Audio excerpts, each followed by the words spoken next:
space in the circle. Sometimes there's a lot more water, and you can see the water there. Sometimes it runs into the edge. I don't mind that. I might even do another one there, give it like someplace to go.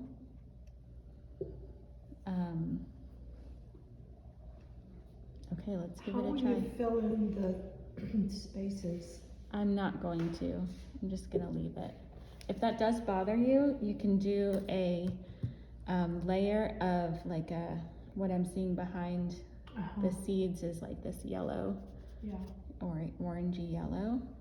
So you can do, just like we did with our avocado green square, first you can do that, let it dry, and then do this over that. Okay.